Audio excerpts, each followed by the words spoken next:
ये नगाड़े उगाड़े सब हटाइए, जो रस्ते वहां पर रखे उन्हें खोल दीजिए, आप रणभेरी बजाइए, क्योंकि वो हाथी जब कभी युद्ध में जाता था, रणभेरी बजती थी तो सिंघाड़ के युद्ध के मैदान में उतरता था और राजा को विजय प्राप्त करवाता था।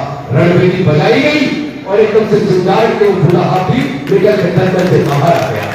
आज इस कांग्रेस पार्टी को उसके इतिहास का आभास कराना पड़ेगा, उसको बताना पड़ेगा कि आप इस भारत की आजादी का आंदोलन आपने लड़ा है, आप अपने इतिहास को कैसे भूल गए।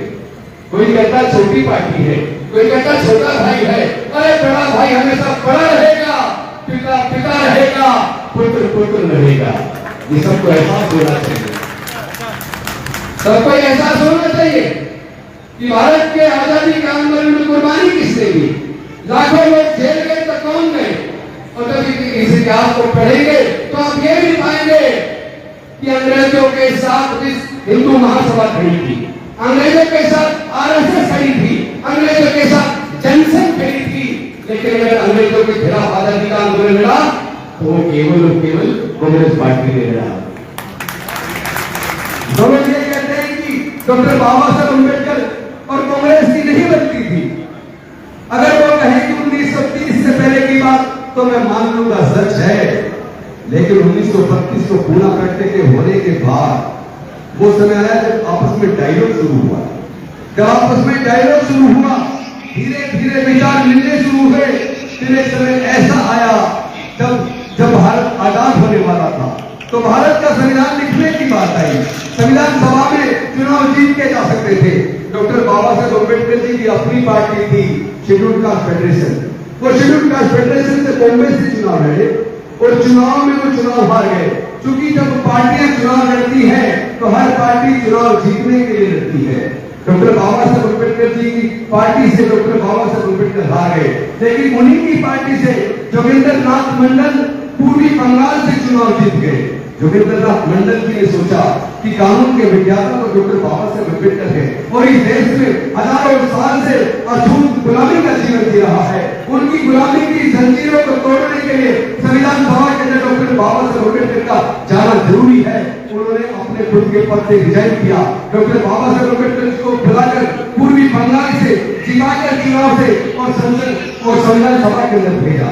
जब संविधान सभा के अंदर भेजा तो संविधान सभा की 18 समितियां थी। 18 समितियों में से 13 समिति के अंदर डॉक्टर बाबा साहब अम्बेडकर मेंबर थे और संविधान के सभा के 13 समितियों के मेंबर रहते हुए जो उनका कंट्रीब्यूशन था, जो उनकी काबिलियत थी, जो उनकी विद्वता थी, जो संविधान के ऊपर जो उनका जो पारंगत थे, जो उनकी विद्वता को देखकर कांग्रेस ने सोचा यार इतना जबरदस्त ज्ञान कानून का क्या था, संविधान का क्या था, आज हमारे पीछे तो गर्व की बात है। लेकिन इसी बीच भारत आजाद हुआ।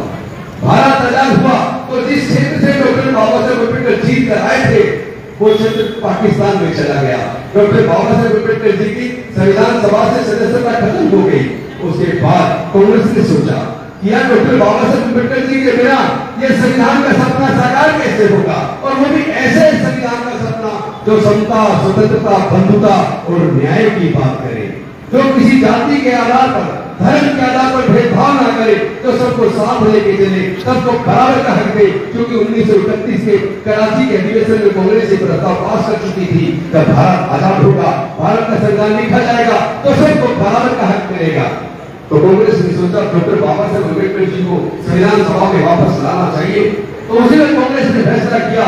राजेंद्र प्रसाद जी ने वहां बॉम्बे के जो अध्यक्ष थे कांग्रेस के उनको चिट्ठी लिखी और वहां के विधानसभा के स्पीकर को गुलाम नबी आजाद जी ने बोला और नेहरू जी ने बोला और वहां कांग्रेस के एक सदस्य वहां से थे डॉक्टर एस जयकर।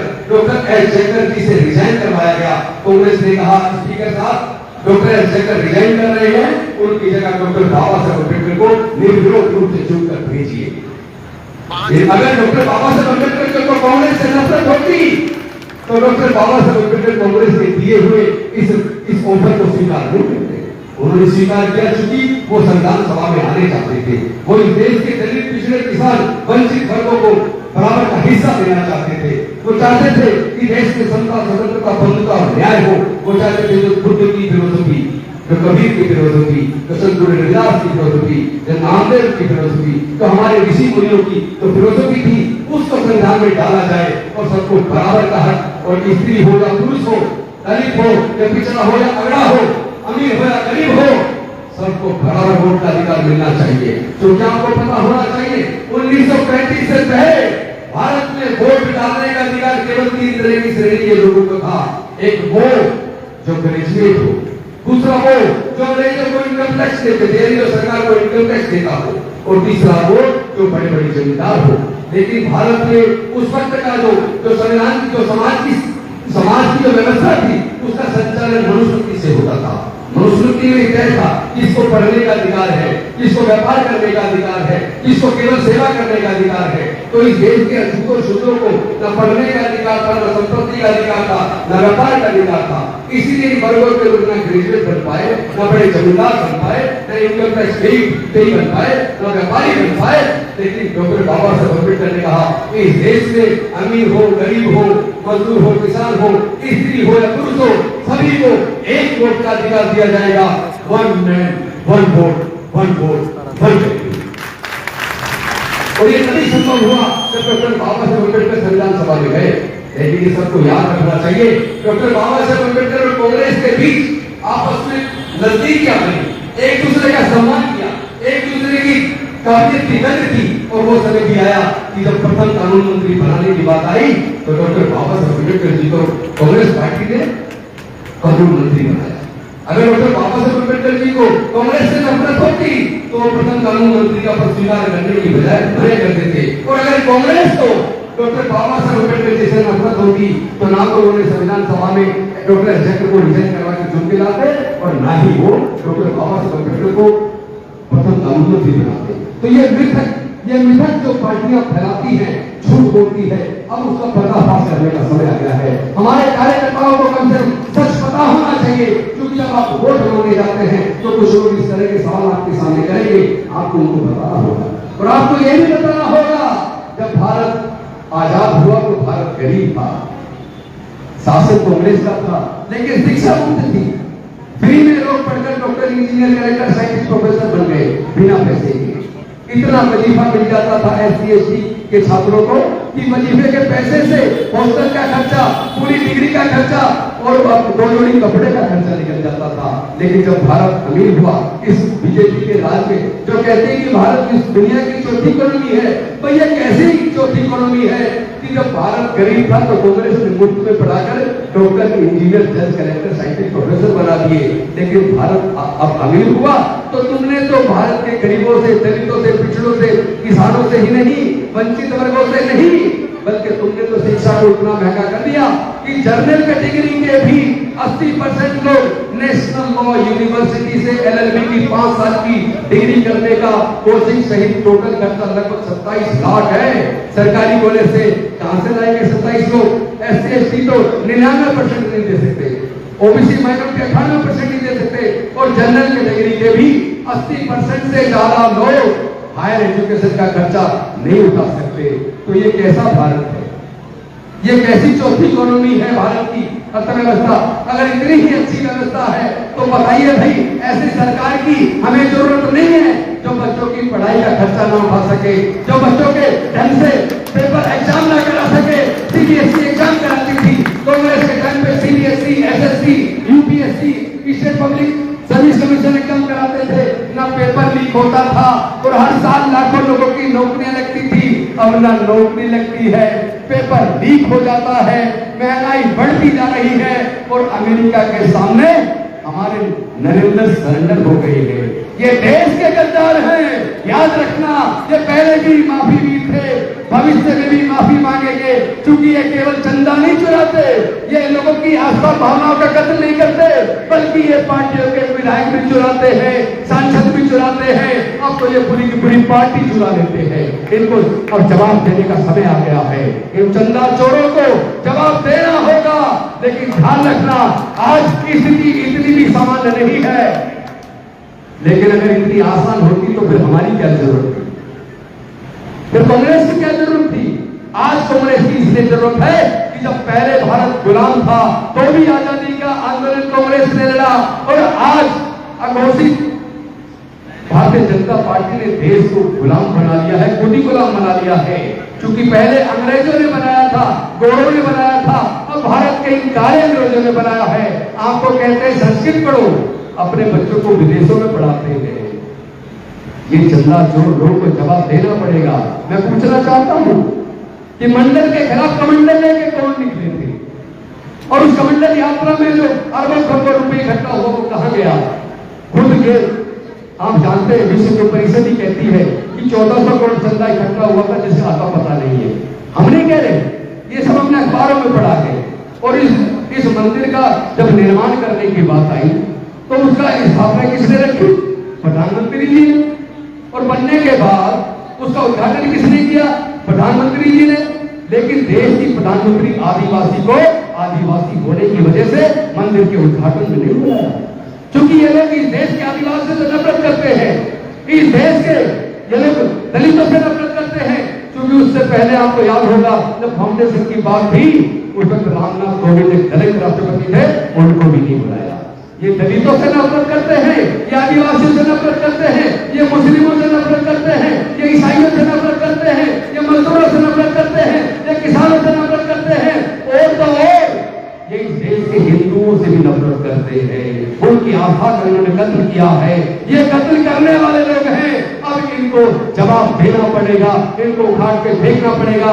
ज्यादा से ज्यादा ये हो सकता है क्योंकि इन्होंने सुप्रीम कोर्ट, हाई कोर्ट के जजों को भी डरा दिया। ये लोग सबकी फाइल बनाते हैं। ये फाइल बनाने वाले लोगों ने इस देश के सारे ब्यूरोक्रेट्स को भी डरा दिया। ऐसा प्रतीत होता है जैसे जज कहीं दबाव में है, उनके निर्णयों में कई बार न्याय नजर नहीं आता। एक वकील के तौर पर जब मैं कोर्ट के जजमेंट को पढ़ता हूँ तो ऐसा लगता है जैसे विदाउट एप्लीकेशन ऑफ माइंड किसी दबाव में उन्होंने जजमेंट दिया है। तो देश बचेगा कैसे जब देश की अदालतें आजाद नहीं है, देश के ब्यूरोक्रेट्स आजाद नहीं है, देश की मीडिया आजाद नहीं है? तो देश के लोग कहां आजाद होंगे? देश के लोगों की आवाज कौन है? देश के लोगों का सच कौन बताता है? मीडिया बताता है। लेकिन क्या इस देश का मीडिया सच आपके सामने बता रहा है? वो तो गुलामी कर रहा है, चरण वंदना कर रहा है। अब जवाब देने का समय है। लेकिन जब भी कभी आजादी की लड़ाई लड़ी जाती है तो बलिदान देना होता है, कुर्बानी देनी होती है। रूस से भारत को आजादी की लड़ाई है। मैं पूछना चाहता हूँ आप में से कौन कौन लोग बलिदान देने के लिए तैयार है, कुर्बानी देने के लिए तैयार है? जो सच्चे देशभक्त है, जो सच्चे राहुल गांधी के सिपाही है, खड़गे जी के सिपाही है, वो कमर कस ले। हमारे पास पैसा कम हो सकता है क्योंकि उनके पास हजारों करोड़ रुपया है, उनके पास मीडिया है, उनके पास सारा मैनेजमेंट है, पूरे उन्होंने ईडी सीबीआई इनकम टैक्स सबको अपना हथियार बना लिया है। सारी ताकत उनके पास है, हजारों करोड़ रुपए उनके पास है। तो ये सब आप ले आओगे, लेकिन कांग्रेस की सिपाहियों जैसा जज्बा कहां से लाओगे? आपके पास जज्बा है तो जोरदार नारा लगाइए, जय जय जय जय जय भीम, जय जय जय जय जय भीम, जय जय जय जय जय भीम। साथियों एक बात बता दूं, आज भारत के संविधान पर लोकतंत्र पे हमला हुआ है। आज भारत की आजादी खतरे में है। भारत फिर से आपको पुकार रहा है, आप तैयारी कीजिए। बस एक ही काम कर लेना, कुर्बानी की जरूरत पड़ेगी तो सबसे पहले राजेंद्र गौतम है। आपको कुर्बानी देने की जरूरत नहीं है। जब हम मर जाए, कुर्बान हो जाए, तब तुम कुर्बानी के लिए आगे आना। हम अपने कार्यकर्ताओं को आगे नहीं करते। हम लीडर हैं, लीडर हैं, हम लीडर नहीं है, लीडर है। हम कुर्बानी देने की बात आई तो पहले हम देंगे। इसलिए मैं कहता हूं कि कोई भी जब भी कभी मैं जाता हूं, मैं सबसे कहता हूं कोई मेरे पैर न छुए, कोई मेरे गले में माला न डाले, कोई गुलदस्तों पे पैसा खर्च ना करे, कोई सोल पे पैसा खर्च ना करे। किसी को पैर छूने की जरूरत नहीं है। जिसके अंदर दम होगा उसको आगे बढ़ेंगे। किसी के पैसे की जरूरत नहीं है। आपको टिकट लेने के लिए पैसे देने की जरूरत नहीं पड़ेगी। तो अपने आप को तैयार कीजिए, सच्चे कांग्रेसी बनिए, सच्चे देशभक्त बनिए और जमीन पे काम कीजिए, बूथ को तैयार कीजिए। अगर बूथ मजबूत है, अपने अपने बूथ को जिताने की जिम्मेदारी लो, तो बीजेपी से मुक्त भारत बनाने की जिम्मेदारी हम लेंगे। राहुल गांधी लेंगे, खड़गे जी लेंगे, सोनिया जी लेंगे, वेणुगोपाल जी लेंगे, प्रियंका जी लेंगे, अजय राय जी लेंगे, पुनिया साहब लेंगे, वर्मा जी लेंगे। हमारे सारे साथी मरने मिटने को तैयार है। मैं पीछे वाले नेताओं से भी और आपसे भी पूछना चाहता हूँ, क्या आप मरने मिटने को तैयार हो? तो बिकना नहीं है। इनके पास हजारों करोड़ ये खरीदने आएंगे, हमारे बूथ एजेंट को भी खरीदेंगे और जीतने के बाद सांसद विधायकों को भी खरीदने की कोशिश करेंगे। पर इनको बता दो, दुनिया बिक जाए पर कांग्रेस के नेता और कार्यकर्ता पिघलने वाले नहीं है। हम लड़ेंगे, हम जीतेंगे। जय संविधान, जय संविधान, जय संविधान। हमारा सबका धर्म संविधान है, संविधान से ऊपर कोई धर्म नहीं हो सकता। अंत में एक बात है कि अपनी बात को खत्म करूंगा।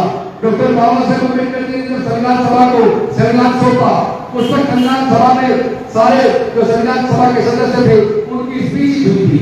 तो 25 नवंबर 1949 को संविधान सभा के सामने डॉक्टर बाबा साहेब अम्बेडकर ने जब भाषण दिया तो उन्होंने दो चिंताएं जाहिर की थी, दो चिंता, और उनकी उस समय की वो दो चिंताएं आज तक साबित हुई। एक पहली चिंता, उन्होंने कहा था जिस दिन भारत के लोग धर्म को देश के ऊपर मान लेंगे, जिस दिन भारत के लोग धर्म को देश से ऊपर मान लेंगे, उस दिन भारत की आजादी खतरे में पड़ जाएगी। और दूसरा उन्होंने कहा था जिस दिन भारत के लोग व्यक्ति पूजा करना शुरू कर देंगे, किसी नेता के इतने भक्त हो जाएंगे, इतने अंधे हो जाएंगे कि वो नेता उन्हीं के मुंह से निवाले छीनना शुरू कर दे, उनकी नौकरियां छीनना शुरू कर दे, उनका डिमोनेटाइजेशन करके उनके अकाउंट को खत्म करना शुरू कर दे, तो समझ लेना उसके बाद भी अगर उस नेता का गुणगान करे, नारे लगाए, तो समझ लेना वो लोग संविधान द्वारा दिए गए अपने अधिकारों को खो देंगे।